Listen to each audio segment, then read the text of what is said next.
Friday night, the news comes through, Tom, and I obviously everyone thought this was going to happen. Jordan Love has been there the whole time. I know it's not a surprise. Did anything about the numbers, anything about the timing catch you a certain way? I mean, was this kind of how you would have expected the playbook to play out once you knew that it wasn't done by the time training camp started? Well, we're still yet to see all the full numbers because, you only get a very partial look. But it's clear that it's in line with all the top quarterback salaries. The Packers always structure their deals differently. They like to go with huge signing bonuses. I think as I'm starting to find out more and more about it, and just a few things before I actually see the whole thing, is that it really looks like they've carved out a couple of good years for salary cap purposes. And then in 2028, like the fourth year, it's going to be like a $75 million cap number. And he's, they're going to be forced to renegotiate, either that or cut him. And so, it's a pretty beneficial deal for Love. He's going to get a chance. I think over 3 years, he'll make like $175 million. So that's not bad. And then, we'll see what happens after that. Then it's kind of in the Packers' seat. But, in that time, the salary cap's going to explode as usual. It goes up every year. And who knows, by then 75 million might not seem like it's all that much. I don't know. I love it how you refer to 170 million as not bad. Ryan, this is a very unusual quote unquote holdout in that the player was there. He was communicating with coaches, with teammates, he was in meetings. We have since found out that he was just straight up practicing after hours, basically. I don't even quite understand the point of the holdout. I thought that would be to, keep yourself healthy until that contract is signed, sealed, and delivered. But he was clearly so deeply involved with this team. I mean, everybody knew this was going to get done.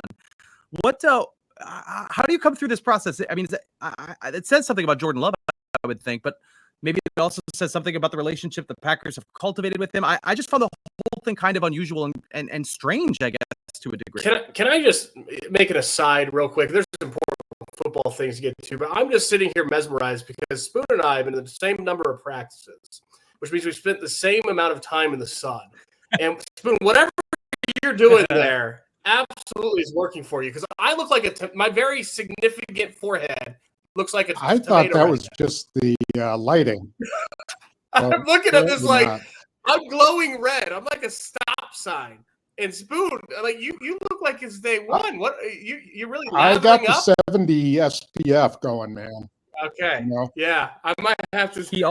I might have to steal some of He does have a full head of hair. I don't mean to point out the obvious here, but you and I are not as protected as. I mean, look, and if you're listening to the podcast without the visual, I'm sorry, but if you look, you can see the difference. It's stark right now. So Jordan Love, that's a big deal. First of all, I think that you can make an argument that from a player's perspective, is the best contract in NFL history, right? He ties the record, $55 million annually. The difference between him and Trevor Lawrence and Joe Burrow is it's 4 years. Theirs is 5. If I'm a player, I want to get back to free agency with the way the cap's going. I want to get back to free agency as quickly as possible. So to me, the 4 years from a player standpoint, that breaks. I'd rather have a 4 year than a 5 year. So Jordan Love, richest player in NFL history, best contract for a player in NFL history. My favorite thing that came out today, though, is probably that this hold in, the fact he wasn't practicing, it was really just for show. He was doing a ton of throwing inside the Don Hutson Center. He said that he pulled Jaden Reed and Tucker Kraft in there. It's not like he did nothing. And I do think you saw that today, because it took about one period for him to just – he was rusty. He missed Dontavian Wicks on a stop route wide open. He threw wide of Wicks on an out route. He threw behind Christian Watson on the slant. He was open. There were some bad throws, and then boom, just like last year. It was very similar. You know, he struggles through October, and then boom, out of nowhere, he just clicks it in. That's kind of how practice went today, and it obviously ended with a 50-yard bomb to Christian Watson down the left sideline against Eric Stokes. First practice. And I think what's interesting too, and this kind of shows, I was thinking this, it's how far he's come, is this is just a practice for him now. Like a year ago, 2 years ago, if he would have hit the throws he did today, it would have been like, oh, wow, that's a big deal. Now it's like, it's a Saturday. Like he'll do it again tomorrow. He has improved so vastly, so quickly. It's remarkable, and that's ultimately what free agent deals get, their projections. And the projection for Jordan Love is that he will be one of, if not the finest quarterback in the league over the next 4 years. Yeah, Tom, that leads me to the risk that the Packers are taking here. Now, it doesn't feel like a risk because I don't know what their alternative course of action is here. Of course, they were going to sign Jordan Love to an extension. And of course, Jordan Love has shown, even in a small amount of time, that he is capable of being a franchise quarterback. I'm convinced every statistical measure seems to suggest that this is sustainable. But there is a little bit of risk because last year at this time, no one was sure about Jordan Love at all. And not just at this time, but several months from now, into November, I don't think anybody was really sure that what they would do at quarterback starting in 2024. So how do you look at this contract? Do you see the risk here, or do you think this is just the obvious move for all parties, that this is just what had to happen? Both. I mean, yes, this is what they had to do. And it's, what Miami had to do with Tua.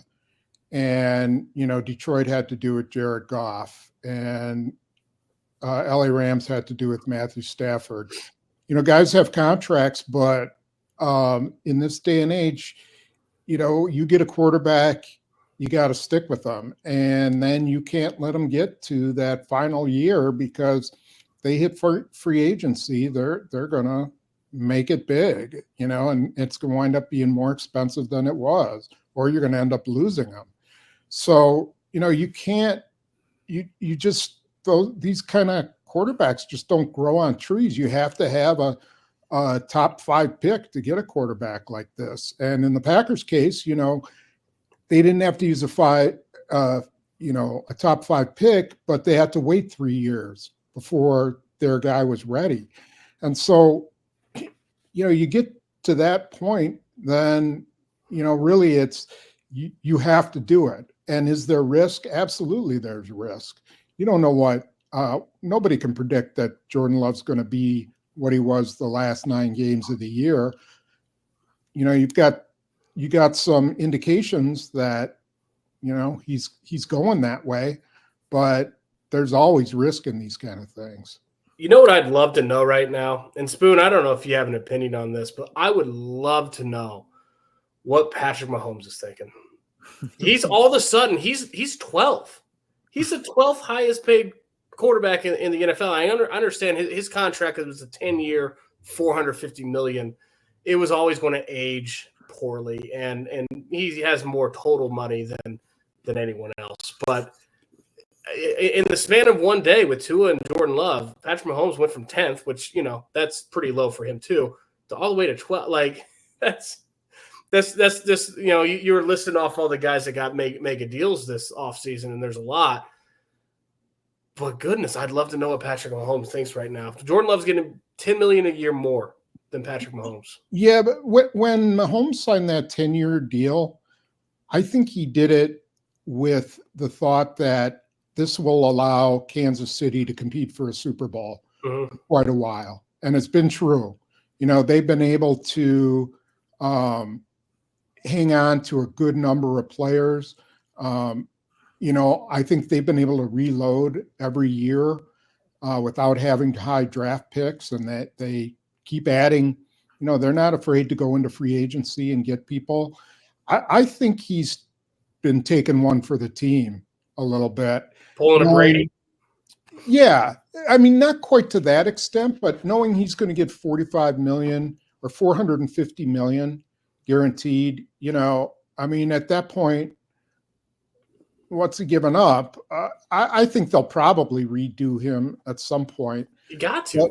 But he recognized this window that they could that they were in, and he could win some Super Bowls. And what have they done? They've won 2 Super Bowls. So I think he calculated correctly from that standpoint. And now we'll see how much it is about the money. You know, it's interesting you say that because that was the hang up with the Packers, right? That's what Brian Gutekunst was very forthright about. Yeah, he's a guy, you know, Jordan Love's a guy that deserves that kind of money, and we believe in him that way, but you also want to put the best team around him possible and trying to figure that out going forward, which the Packers have some experience with. It's not like this is the first time they've had to work an albatross quarterback contract onto the books, but that is a difference. I find myself thinking about the debate that sometimes comes up around draft time. Do you want a guy to start right away at quarterback, or does he need to be an understudy for X number of years? And obviously the understudy part has worked for the Packers, but then you get a very narrow window of evaluation before you know whether or not you want to give that guy that contract. And that's kind of the situation the Packers are in. They seem to have threaded that needle perfectly to get, to get enough out of Jordan Love to know he's the one. Ryan, I want to go back to you were talking about practice and how it's looked. The offense did not look good without Jordan Love, and obviously it's practice, it's early, it's a small sample, and you would expect that without QB1 it wouldn't look very good. But man, it didn't look good at all. The defense had their way with it. They have, I think, a record number of interceptions in this camp. Was it 5 in one day? Did they have 5 interceptions in one day? How is that even possible? They don't even have that many quarterbacks to do that for you. They have actually a new backup quarterback since we last talked in Jacob Eason, and we can talk about where you think the backup quarterback stuff stands. Obviously, the too early. I think maybe Spoon has an opinion. I think it's too early. I want to see these guys in preseason. You know, Sean Clifford's gotten the incumbentry edge right now. That's why he's taking the first team reps. He struggled, but I don't know that Michael Pratt will do any better at the moment. So I think that's really once they get into preseason, you're going to see some type of separation there. I think that's when it'll be interesting. So about the offense, without Jordan Love, hard to evaluate, and without all of their offensive linemen, it's been hard to evaluate. But what you have seen in practice, do you have any takeaways thus far, or was it all just prequel to when they put on pads and Jordan Love gets in the building? Well, he was already in the building, but on the field. I'll let Spoon go right after. You know, Quay Walker made a hell of a play today. The one mistake that Jordan Love made, what he kind of threw a check down to nobody in particular. And the diving interception that Quay Walker made, and what's interesting to me about that was that's the one bugaboo in his game. Catch the dang football, right? He had the pick 6 in Chicago in the opener last year. Week 2, that Desmond Ridder throws it right at him in Atlanta, and it goes through his hands. This is a guy who's incredibly athletic, has star potential, but when the big plays come, he's got to make them. And that was a very difficult case. He was diving, going to the ground, and caught an interception, got up and started running with it against Jordan Love. I thought that was a very impressive play. It's not like the defense didn't make plays today. It's just Jordan Love made a lot of throws. Tom, before we move on, go ahead. From my angle, it looked like Brenton Cox got a piece of it. And I think that's what popped it in the air. I mean, Walker still made a diving play on it, but I don't think it was, well, it's always Love's fault if he allows the guy to get a hand on it. But Cox made a pretty good play just to kind of get it, up in the air a little bit. And then Walker did make a nice play to bring it in. But I thought, just there was a little bit of rust early on where you saw him misfire on a couple of routes. And then they got in 2 minutes and, he completes a 50-yard bomb to Christian Watson. And next thing you know, they're in the end zone. So it is a big difference to have him on the field. Spoon, thank you for saying that because I didn't see the contact. It looked to me like from the sideline, like he was trying to pop it over the defensive end, and it just ended up going nowhere. So I didn't actually see the contact. That almost makes it even more of an impressive play, though. You deflect it, and you're still able to hang with the football and catch it before it hits the ground. But no, that would make sense. I was watching. I was like, who is he? What's he trying to throw to? I thought there was like miscommunication or something. Yeah, I'm pretty sure he did. So that was my angle. But you never know. There's so many people on the sideline. It's hard to see sometimes. I trust Tom's view because it was clearly not in the sun like Ryan's view was, so much easier to see, presumably. Tom's view makes sense too. I mean, once he said that, I was like, oh, that, because I'm like, who is he throwing to? But yeah, I've been blinded by the light. Before we move off of Jordan Love entirely, Tom, this is an unanswerable question, but I'll ask you to speculate on it anyway, on what you know about him that tells you he's going to handle this level of success. I mean, he's obviously not the upstart, up-and-coming quarterback anymore. He is now going to be expected to deliver at a star level. Do you I mean, the Packers believe he has that in him, or they wouldn't give him the contract. Do you feel like that's that their faith is in the right place, that he is the type of person who can manage this going forward and rise to this challenge? Well, there's nothing in his history that shows that, he's been made a lot of bad decisions in his life. There's no indication that he's been a bad teammate. All that stuff gets scrutinized greatly when you're going to be a first-round pick.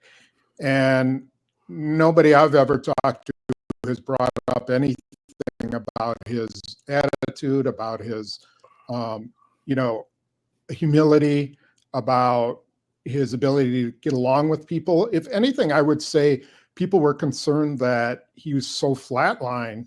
He doesn't get too high and he doesn't get too low. And I think some people wondered about that. What is that? And I think it's just who he is. And, you can kind of get an idea of a guy. We never know. We never know who a guy is. We can claim we know, or we can judge it on what we see, but we only see like a real fraction of who that person really is. And I think, all we can do is go by history. And I don't think there's anything in his history that says, he's going to become an egomaniac. I think, when Aaron Rodgers came out, there was, definitely plenty of history of him and people concerned about his ego and his confidence, his overconfidence, cockiness. And that was something he actually had to tone down when he first came into the league. Someone got to him and said, you got to be a little more player friendly. So again, I just don't, you go by what you know, and that's what we know so far. Spoon, as you're saying that, I want to see Jordan Love in more big games before we really put this stamp on him. It's too premature right now. But when I think about as potentially one of the best quarterbacks in the league, what his superpower might be, to me, there's a thing for being flat all the time. That's called ice in your veins, right? It's being unflappable. Nothing that you encounter phases you. And to this point, I think we've seen that from Jordan Love. It is really, really difficult to be a first-round quarterback and wait 3 years and then replace a Hall of Famer. Like that's not easy. And then, oh, by the way, you basically, second month of your first season as a starter, fall flat on your face. The entire offense is scuffling. It looks bad. You can't get a first down. Forget scoring a touchdown in the first half. That went 5 straight weeks without doing that. And then you pull yourself out of that in the middle of a season. That's being unflappable. That's staring adversity in the face and saying, okay, we're going to figure this out. I'm going to be a problem solver. We're going to come out the other side. And if that's what you have in your quarterback, that's one of the best traits to have at that position, because all kinds of crap is going to fall down on you when you are the quarterback. You're responsible for everything, and it's very rarely going to go well. Pass protection, wrong routes, whatever it may be, you've got to figure it out. And Jordan Love kind of shows like he's got this ability just to stay with it and not be and to be unflappable. I think, when I did the story before last training camp on him, going back and talking to basically everyone that grew up with him, some of his life journey has been that way. He had to grow up very, very quickly, lost his father at a young age. Some of these traits, in terms of being unflappable, they stay with you from a young time, and we've seen that with him as a quarterback. I think it's very impressive. Again, what is it in the biggest stages, right? Because he had 2 interceptions in the second half in San Francisco. He flapped there. We got to see him more in big games, but I do think that he has this inherent trait to just be able to, no matter what the situation is, be the calmest person in the room. Tom, you wrote something at PackersNews.com that really caught my attention, and that was about the free agency, the cap situation now, because I had been so focused on him getting signed, I hadn't really thought about what the cap consequences for the benefits might be, that they have some wiggle room here to go out and get somebody else. I didn't really think of that at this stage of the season, but give me your thoughts on that. Like, is it possible that there's still a top tier or, upper medium tier player that the Packers would want to bring in here and that they might be able to afford now because of the deals? Also the one handed out to Kenny Clark, but especially the one to Jordan Love. Yeah, I absolutely think so. So Jordan Love's cap number is only going up $8 million. So the Packers were roughly $31 million under the cap going into this after doing Kenny Clark's deal, and which they actually gained $1 million off of that as well. So they're roughly $23 million under the cap, and they can sit on that all year and they can roll it into next year if they need it, or come trade deadline, or maybe right after this cut down, some veteran is available. Remember when OBJ was available, and they didn't offer him all that much, but they probably could have, or in this instance, they're going for a Super Bowl, and maybe a player like that, maybe a T. Higgins becomes available because Cincinnati's not doing well, and they just decide, all right, we can't sign him, let's trade him, and the Packers decide that they can afford him. I don't know. These are just very hypotheticals, but I think when you're in this position, you do what San Francisco did. If Christian McCaffrey's all of a sudden available, you do it. Or, whoever else, you find a way to build your team up and get to the Super Bowl. So I think they have that option. I'm not saying they're going to do it, but that option is there.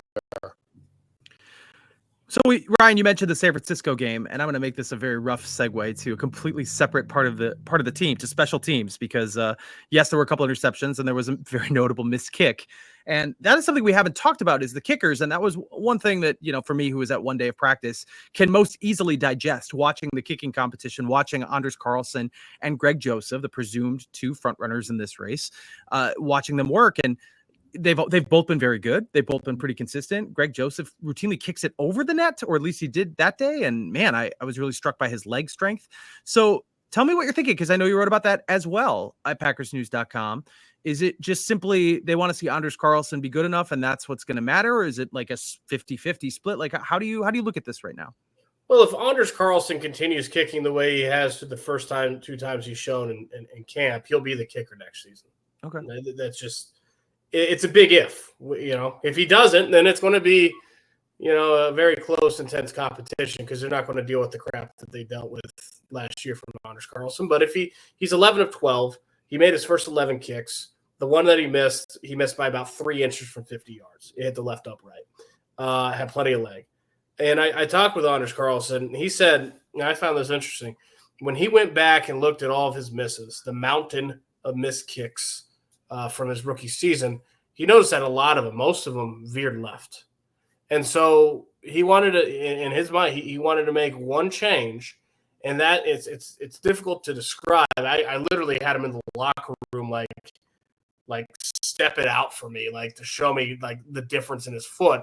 But as he's in his stance before the snap, ready to make his runway, his line to the football, his left leg, which is his plant leg, is now 2 inches to the right. Okay, so 2 inches inside. He's more linear. He's more narrow in his line than he was last year, which he feels keeps everything, again, linear, in line, and will help him to, not be so loose with his accuracy. We'll see if that continues, but it's been good through 2 days, 11 of 12. And to me, this isn't exactly this isn't a high bar. But to me, he's kicked in these two practices the best I've seen him kick. So will that continue? It needs to, and we'll see if it does, but a good start for him. Yeah, once family night gets going in early August, preseason games begin. I know a lot of people are going to be watching the kicking. And because this is on recording, let me make clear, I am in no way predicting it will. I have no idea. I have no idea if it will continue or not. Do not at me. I don't know. I'm not saying it will. It needs to. If it does, and it could, then he'll be the kicker. Tom, as Ryan was talking to Anders Carlson, you were talking to Jordan Morgan, the first-round draft pick, and the offensive line, I think, is another one of these storylines that we've been following. We know Zach Tom isn't going to be available right away. He's still, I don't know, get the impression maybe a couple weeks away before they have him doing stuff again. I think Matt LaFleur indicated it would be after family night. So they're rotating centers. They've had Elton Jenkins in there. They've had Sean Ryan, I believe, was in there today. So what have you noticed from the offensive line? Jordan Morgan is interesting all by himself, as he tries to learn the guard position, and he's struggling a little bit. He was a tackle in college, so I'd be interested to know what you thought of what he had to say, and just the offensive line in general, if you have any takeaways yet. Well, they're putting him at right guard, and they're just playing him there, nowhere else. And the idea is, he's a college tackle, like so many of the guys the Packers have brought in. Guys who were clearly left tackles, John Runyon, Zach Tom, these guys, Rice Newman was a left tackle. Trying to think who else. Oh, Sean Ryan was a left tackle. TJ Lang, Josh Sitton. Yeah, it goes way back. Yeah. And so they've got to teach him to play guard. He has not played guard. Not only that, he's moving from the left side to the right side. And that's a whole different footwork thing, too. And everything moves way faster inside than it does outside. And he's a very athletic guy. But he has essentially been told, you're in the starting lineup, go block Kenny Clark down after down. And so, that's been great experience. He's, taken his lumps doing it, but it's been great experience for him. He's been thrown into it to a point where, by the time they get to preseason games, he should have a good handle on the position, or at least the speed of the NFL. And then they can decide, okay, do we want to start moving him around a little bit? Or do we let him sit there and compete with Sean Ryan for the right guard spot? I think they'll leave him there, and I think that spot is there for the winning. All he's got to do is be consistent. He's a first-round pick, and they want to start him. They want to get him in the lineup. It's just a matter of whether he's ready for it, whether he can make that transition from tackle. So it'll be interesting to watch it. I don't know if there's going to be as much shuffling as we think there is. I think Zach Tom's going to be the right tackle as long as he's healthy, and he should be in a week. I think Rasheed Walker has nailed down left tackle, and it's going to take a lot to unseat him. Elton Jenkins, of course, is left guard, and Josh Myers is center. So we may see a bunch of other guys moving around, but I'm not sure that we're that far away from seeing their starting offensive line. Ryan, as we get closer to wrapping this up, you also talked to Josh Jacobs and had a really interesting conversation with him. I am continually charmed by him. I know that we mentioned him previously. He does have the personality to kind of take that mantle a little bit from Aaron Jones as a leader, as kind of one of the faces of this team. But tell me what that conversation was like. You wrote about it. It's at PackersNews.com, but give me some highlights. Well, on a purely selfish level, because we are journalists and we quote people. Thank goodness this guy's replacing Aaron Jones. Aaron Jones didn't just leave a void in that locker room in terms of leadership with younger players. Like, that guy was a go-to guy for media. Josh Jacobs has some good personality on him. I got 20 minutes with him on Friday, and it was really the most, by far the most extensive I've been able to talk with him. This guy's got an infectious personality, very insightful, very articulate guy, very impressive. And he was very transparent about his journey from Vegas to here, and it was not a smooth one. He point blank said, when he was drafted in the first round several years ago, he wanted to be a lifelong Raider. A lot of players, they come in, they hope to play for one organization throughout their entire career. He's a first-round pick. He's a captain. He's the 2022 NFL rushing champion. On and off the field, he'd done everything that you could do to make that happen, and the Raiders just weren't going to commit long-term to a running back. And it came to a head last year. He Josh Jacobs understands what Jordan Love's been going through in camp, because a year ago it was him holding out of camp in Las Vegas because he was under a franchise tag. He didn't want the franchise tag. He felt like he'd outplayed the franchise tag coming off of being the NFL rushing champion the year before. They ended up, instead of the $10 million franchise tag, they bumped him up $2 million raise, 1 year, $12 million. And we're like, according to Josh Jacobs, they were like, well, is this commitment? Like, we're showing. He's like, I mean, it's a raise. It's not really a commitment, though. You didn't change. It's 1 more year left on the deal. I want something long-term. He played under those circumstances last year, but really kind of knew then that it was going to be his last year in Las Vegas. So week 5, when the Packers go to Las Vegas, even then he's kind of like looking like, this is a young, interesting team. Let me see. And he kept watching. He watched very closely through the playoffs, and it's really for a year now been keeping tabs on the Packers. Come free agency this spring, he said he's got about 12 suitors. The money was all the same. The Packers, according to Josh Jacobs, was not the highest offer that he had. He didn't say who, but there was an offer for about $3 to $4 million more in the total life of the contract. But money being similar, he prioritized winning, and he wanted stability. He knew Rich Bisaccia. He knows Keyshawn Nixon. He knows Xavier McKinney, his college teammate who came in with him. So he got 2 things here that he just never had in Las Vegas: the chance to win and be an impactful player on a potential championship team, and stability, a lot of familiarity. I mean, he had 4 head coaches his first 5 years. No stability out there. So he's, there's a sense of peace that he had sitting at his locker.